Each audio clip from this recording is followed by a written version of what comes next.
Ça précisément awa na veni Kasavu. Est-ce que batinda yebiso tout ça la enquête sur Maminda Oyo honorable Blaise Nyamumba eba installé na veni Kasavu. Déjà sur place pour tout na habitant, ba tout pas na aba ba bénéficier na bien wana. To eba minda wana. Et ça la carte ça la raté. Le Koufa toujours veut éclairer la population. Tenir papa baza wana maman, et puis si papa mbote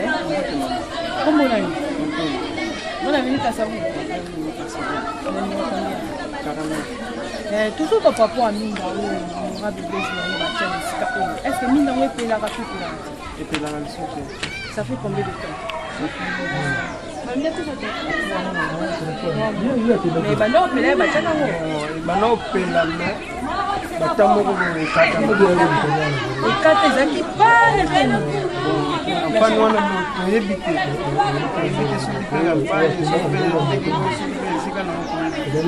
RP là qui est sous moi qui finit bon et sous moi qui batamoko ya moke ti lelo mutachango pa yate bo mutachango pe ti lelo pe aya aka pe kotala ngote ngote bolobi ni kuna ya bon lobi boye o baya o tsa ba minda o fale ba ko so baya o tsa biso ba rage talaka ba mi ba kota ko ni ti lelo na journal lelo no ida kota ki koto pona ba éclairage vati. Donc éclairage moi beaucoup kanga et bon to kanga qui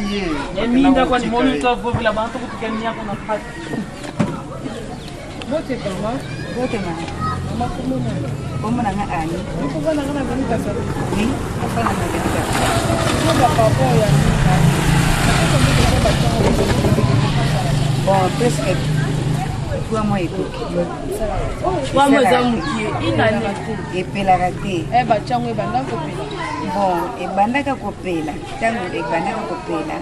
en tout cas et puis ça kabisa elenge bata moko kaka e ko kata tango pe ko kata na place pe be baraté e ko be et comment molili donc moi écoute tout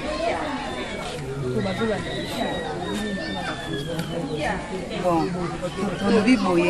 en tout cas pendant base comme ça se courant bon et so dès que la biso na ndenge et puis la kalisu suki on va la chambre là Lucas côté nini précisément avenue nini avenue Wendy avenue o abenga en Kasavu non o ya munene Kasavu ko toza pona ko ngamba Minda oh ça fait combien de temps et bachango pe ça fait combien de temps la raté tande banda batiela ngo donc na kolo ba esala na utu pas même 1 mois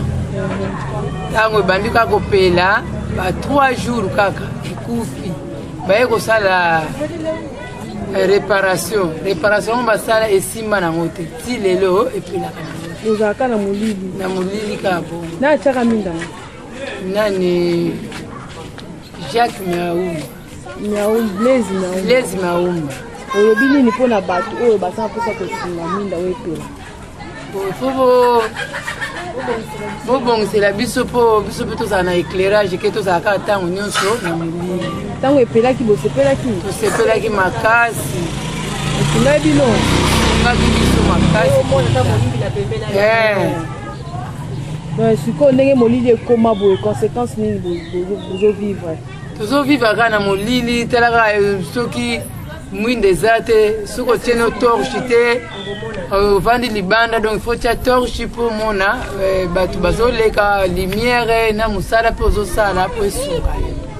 merci papa kombo nani kombo na ngai papa Mobutu oyo eyebani mpenza na balabala oyo ya Kasavu naza mpe chef d'avenue papa Mobutu lokola mpo oza chef d'avenue eza malamu yebisa biso awa toza wapi avenue nini boza na avenue Kasavu quartier Zolakio c'est le 4 celui 4 yebisa biso Minda oyo batia pa honorable Blaise Nyamumba ça fait combien de temps bon Minda oyo ça n'a fait presque seulement je crois bien 2 mois seulement et après yekokata oui era epele salaka 2 mois oui bande kata baya ko réparer ti sikoyo kutu tomona kutu lumière ici na balabala te donc balabala ekoma molili ekoma kosala biso kutu na pasi dérapage ya banani surtout yebati ya bamoto oyo donc moi ekaka te na butu donc éclairage wana repela ke sunga kibino sunga biso kipela kitoko na temps wana soki ozoleka eloko nyonso okweyisa oui mais à pareil moment en tout cas balabala ekoma molili makasi tala kaka principal eutiti na parking kuna eleki boye doko kitoko to moto atia yango aya mpe te kotala non azonga mpe ya kotala nini na ye to rien aya te mpe bato baolanda biso balinga kosunga bino olobi nini mpona bango bon vraiment félicitations makasi tosengi vraiment na bato oyo bakoki kosunga biso mpona éclairage ya balabala batiela biso minda parce que torataka makambo ebele surtout na principal oyo ya Kasavubu bamakambo ebele elekaka awa na grâce ya mwinda bokomona makambo tokomona vraiment nyonso ekoki koleka awa toza wapi toza na veni Kasavubu na deuxième épisode tolobela makambo ya minda eza wa minda oyo batia pa honorable Blaise Nyaumba epelaka to epelaka te parce que minda bayaki kotia niveau eza nano moke ya lumière ya lokala siko tokosenga bango baya balakisa minda oyo ya niveau ya qualité donc minda oyo eza ya qualité te eza na qualité moko te donc esala nango te beta nango po même ba 2 semaines minda ki kufa nango bande kufa mutatia ngo pa ya te mutu pa cha yango aza te aya kotala te atala so minda epelaka to baya batala mais bazonga na bango kaka solution eza te ti lelo bato baotala biso olobi nini mpona bango bato bazotala biso tosengi na population locale toza na de honorable ya makasi na bamoko toza na honorable provincial toza na honorable national tokosenga kaka balukela biso solution ya Avenue Kasavubu po parce que Avenue Kasavubu eza mama na boulevard yango esimbi lokala lumière po tofandaka pe place moko pe na honorable Blaise Nyaumba place ya kolela tokosenga ye kaka azwila biso idée na baminda na biso ya Kasavubu eza mama na lumière toyaki na cadre epai wapi honorable pesa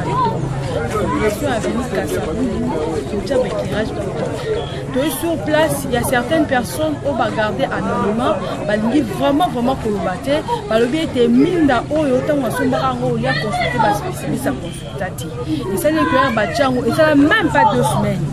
2 semaines esala te minda oyo kufa nango esalaka te epelaka te toza lokola bazue eza lokola minda oyo bakosalela bandako